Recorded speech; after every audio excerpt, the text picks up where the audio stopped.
In the mosquito swamps of Lustria, the unwashed hordes are shambling off to war. And the zombies are here too. Today I am leading the forces of the vampire counts again. If you haven't noticed, I really like the vampires against the oh so noble knights of Bretonnia and about 1,000, yeah, about 1,200 peasants that they brought with them to die. At least the vampires are honest about how their front line are completely expendable. Today, I have also tried to go pretty wide. In the forest here, I have crypt ghouls, zombies, skeleton spearmen, a lot of cheap units that I think will still trade very effectively with a Bretonnian front line, and plenty of spearmen to fight any of their cav. Skeleton spearmen are cheap, and Bretonnian cav one-on-one could still probably kill them. But if I have enough of them, I can pin them down and just do some damage over time, whittle them down and hurt them with the spooky boys and their pointy sticks. They are so cheap, but I really like skeleton spearmen. They just always seem to do well for me, and I will bring them in pretty much every fight. More crypt ghouls over here. Their poison attacks are pretty handy. Let's see, 27 melee attack, 25 defense, but that poison slows down whatever they're fighting and weakens them a bit. Front line of Graveguard, never leave home without them. They're cheap, they do great, and they look so cool. I have a couple of bats. Bretonnian archers are very good for their point costs. They do a ton of damage. That you can bring a lot of them because they don't cost a lot at all. So I need to be ready to counter that in addition to any artillery, and there is one there in the distance. So I'm glad I brought them. Over here, hiding in the woods, I have the formerly noble Blood Knights, led by my Blood Dragon Vampire Lord. Hard to pick out as he's mixed in amongst his men like a true hero. I don't know where he is. Doesn't matter. He's in there somewhere. I don't know a ton about the Warhammer fantasy lore. Mostly just what I've picked up by watching other YouTubers talk about them before their battles. But the Blood Knight... Oh, there's my Vampire Lord. Is that him? Sure. Let's say that one's him. The Blood Dragons used to be one of the most noble of the knightly orders of the Empire. Paragons of men. And now they're cool little vampires instead, which I think is a pretty great trade. I'd rather be a vampire than a French knight. Seems much cooler. Skeletons in the back, more bats. I have a necromancer on a horse today, which may have been a mistake, rather than putting him on a corpse cart. I always like having a necromancer just as a secondary caster for some healing spells and dropping down more summons. Summon zombie units can do a ton to just disrupt enemy lines, control the fight, and put more units where you want them. At the end of the battle, not to spoil anything, but there'll be a great little showdown with this guy here, so stick around, watch the whole thing, it'll be great. As for the filthy Frenchman who comes pouring into the swamp, there is a unit of Grail Guardians. The Grail Guardians have perfect vigor, which can't be overstated how important that is. No matter how long the fight goes on, they do not get tired. They perform at full efficiency the entire time. It is very scary. The zombies somehow get tired, but these guys don't. Their front line has men-at-arms at polearms, 4 units of peasant mobs, the unwashed masses of Bretonnia, who come to fight for their lords when they should just turn to the vampires, because we'll treat them right. I always like seeing peasant mobs matched up against zombies. It's just... It seems like a like zombie survival movie of just grab your shovels and pitchforks and get ready to fight. Because the zombies have pretty much the same things. Let's see if we can find a unit of them. Yeah, over here, ooh, they have knives. My zombies are better equipped than the peasants. That is hilarious. Over here, there's another unit of Grail Guardians hiding in the trees with foot squires to back them up. A lot of people don't really give Bretonnian infantry the credit they deserve. Foot squires are great. 35 weapon strength with a bonus of infantry versus that is, yeah, bonus of 9. So that's great for clearing out enemy chaff units. Even elite infantry will struggle against that with that armor piercing. More men-at-arms with pole arms. We have Albrecht de Bordelot. He used to be such a generic lord, but now he has the trident. Look at him. He looks fantastic. More foot squires, archers with fire, archers with pox, archers with fire, archers with pox. That is terrifying. Fire damage was going to do a ton against vampires.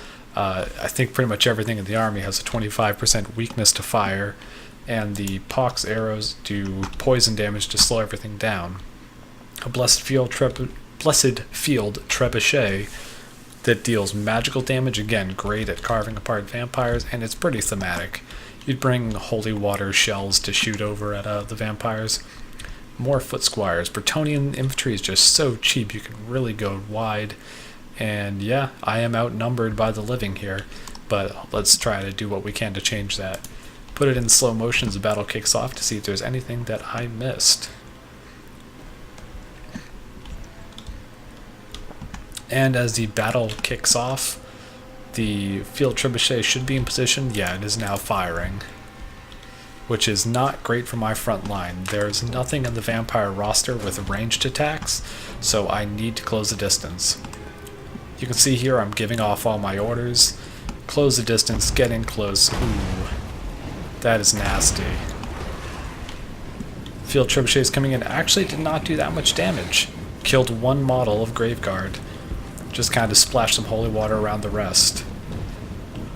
The army is marching forward in formation. Ooh, here is the Regiment of Renown. Skeleton warriors marching off to war as they do. These have poison attacks. Otherwise pretty basic unit, but I always take as much poison as I can because I just think it's great. Slows down enemy use and makes them less effective. Over here, my vampire lord and 2 units of blood knights were charging through the trees and then countered the Grail Guardians. This might have been a mistake, taking this fight. This initial charge was good, I killed a good amount of models. Then I get hit with the Helm of Discord, which is slowing down, excuse me, not slowing down, reducing the effectiveness of everyone over here. I apologize, that was me dropping down the Helm of Discord to debuff them. I take it back. That was a great move my part, to just weaken this whole flank and just start ripping them apart. Even so, they might have stuck around here a little too long. These foot squires, had this been a 3-on-1 fight against the Grail Guardians, absolutely stick in that fight, grind it out. But these foot squires are starting to do some damage. In the front line, my lines are closing. Crypt ghouls against those peasant mobs. Again, 1-on-1 fight. My crypt ghouls are winning. And yep, they push them off the field, but they're taking a lot of archer fire. More trebuchets coming in, knocking that down. My bats moving in to close down it. This is a sacrifice play on my part. I know that these bats aren't going to win against all this, but it stops it from shooting, and that's all I need. Infantry closing through the forest, uncovering these other Grail Guardians, starting to push them back. They can win that fight easy, but they will take damage. Spearmen moving in to support. That'll be a good fight for me there. Over here, the fight is not going in my favor. Those pox arrows are just slowing me down so much. This charge should be easy. I should be able to knock through these pole arms, get around the back and attack these bowmen, but the poison's just slowing them down too much. Summon some zombies to tie that unit up. That'll hold them there long enough for my units to get away. Front line closing in. Necromancer running around, being a little silly pants, dropping down zombies to annoy them. But Albrecht de Bordelot does not like this Necromancer in his turf. He is moving in to kill him. I gotta get out of there. His one sword and scary stick is not gonna beat a lance-wielding maniac on a griffin. Zombies popped right on top of Albrecht. He can win this fight, obviously, but he has to kill them, and if my opponent lost micro, then he's just going to stay and fight that instead of chasing the Necromancer. Skeleton Spearmen and zombies moving in. Won't win the fight, but they will do some damage, and I don't see any lore casters of life on the field, so any damage he takes is permanent. This fight over here is going very well. Polearms buckling. Grail Guardians have not taken a casualty, but there is so much here 2 units of spearmen with bonus versus large, and a unit of crypt ghouls to debuff them with poison. In the back, my bats are still alive, somehow. They did manage to kill that. There's the remnants of the field trebuchet crew. 7 units left, they're shattered, they're off the field, no longer a threat. My Blood Dragon Lord and my 2 units of Blood Knights are running through this line unimpeded, taking a lot of fire from the fire arrows and pox arrows, which is, again, it's slowing them down. This infantry is catching up to them with that. Very annoying and good move on my opponent's part. Albric just flying Overwatch, picking his fights where he wants them. He doesn't want to move in yet. These spearmen are just staring down those men-at-arms. That was a micro mistake. They should be attacking. The fear alone will send them off the field. Over here, yeah, zombies are chasing off these Grail Guardians, probably pulling back to get a better charge. These Crypt Ghouls have been re-engaged. They're about to waver. They are at -6 leadership, which means they're now losing health. That's not good for me. The Constantine Stalkers up against the Foot Squires. Foot Squires holding very nobly. They are debuffed from that poison, but they're still trading very effectively against that Regiment of Renown. Not good for me. How's their age? Yeah, their leadership's still pretty decent. They're going to hold and probably win that fight. In the back here, Albric and my Lord are now fighting. Pop down my Sword of Antiheroes. Buffs armor piercing weapon damage. I've also debuffed him with the Helm of Discord, so I am getting some good hits on that, but I'm taking a lot of damage. One-on-one fight, I'd take my Blood Dragon Lord, but not against 44 Grail Guardians. It is just, my Vampire Lord's getting torn up. He does not have the mass to push through. If you see here, I'm just trying to get him out of that fight, but it's not working. These guys here are trying to push in, but somehow this unit of Grail Guardians has split up, and these 4 heroes are holding the tide against 200-300 skeletons all on their own. Albric diving back in, getting the charge bonus, knocking through his health. These peasant arrows are moving in, really just staring them down. You go, guys. Doing a great job. Peasant mob moving in, ready to give their lives for their lord. Don't really know what they're going to do against all that, but they give it a good old fight. Over here, my skeleton spearmen are getting worn down. I tried to pull them back to just give my Blood Dragon time to break out, but it wasn't working. Necromancer running around. Somehow has 10 kills, probably against peasants. Popping down the Forbidden Rod to increase my magic reserves and get some more spells off, but I'm saving up for something, I'm not sure what. My Blood Dragon Vampire Lord is nearing his healing cap, but he is able to break out of that fight just barely. Come on, buddy, you can do it. Oh, maybe not. Well, he'll try. Over here, the fight's not really going that well. A lot of their units are routing, but I am just losing too much to stay on the field. These spearmen are taking a moment to relax, I guess. Skeletons can run out of breath too, apparently. My Blood Dragon Lord is still fighting Albric and the Grail Guardians. They are just doing the business on him. He's nearing his healing cap. Even if I pull him out, I think he's in real trouble. He just will have to pull out of the fight and then maybe just chase units off. He can't just stick around fighting that thing. Zombies hanging out, fighting off these polearms. Okay, they're routing. Necromancer moving in, chasing off these guardians. I'm realizing I'm gonna have to I'm not winning the military fight, but I can win the leadership battle. So Graveguard attacking these Grail Guardians. They're about to break. My Necromancer is getting a little zealous, popping in there to support, trying to drive them off the field. They're at 5 leadership. They're so close to breaking. My Necromancer alone is chasing off all this infantry. What a hero. But the little bit of a different story over here. I think my Lord's still alive. Somewhere. There he is. Yep, I pulled him out just to chase off this infantry. I don't want him in that fight. He can't win. Pulled him off of this to go support the Necromancer. 21 Blood Knights still alive. Chasing down the rest of these peasant arrows. Didn't get all their ammunition off, so I feel kind of good about that. But here comes the poison. So irritating. It just does so much to slow down my units. And my unit warriors are rallying over here. Graveguard feel good about this fight. 2 Grail Guardians left, just standing in front of these peasants. inspiring their men as they bring their sharpest shovels to fight against ancient evil steel. A unit has been wiped out. Which one was that? Oh, not my lord. Okay, phew. Okay, my zombies are chasing all of this. I'm taking this engagement right on the edge of the map, which might be a mistake because I won't have anywhere to run. Blood Dragon in front, nobly leading the charge against a bunch of fleeing peasants. That is a good use for him, but they've turned. They might not go off the map now, and here comes Alberic. Charge bonus, huge, 759 health. My Vampire Lord is at 338 and crumbling. I can try to heal him, but he's so close to his healing cap, doesn't really matter. Blood Knights moving in. Unlike the rest of the army, Blood Knights are vampires. They're not zombies. They have minds of their own. They are willfully giving their unlife to protect their Vampire Lord, who is, not long for this world. Okay, how much health? 276. Oh, yeah, there he goes. And with that, the fight's not going well.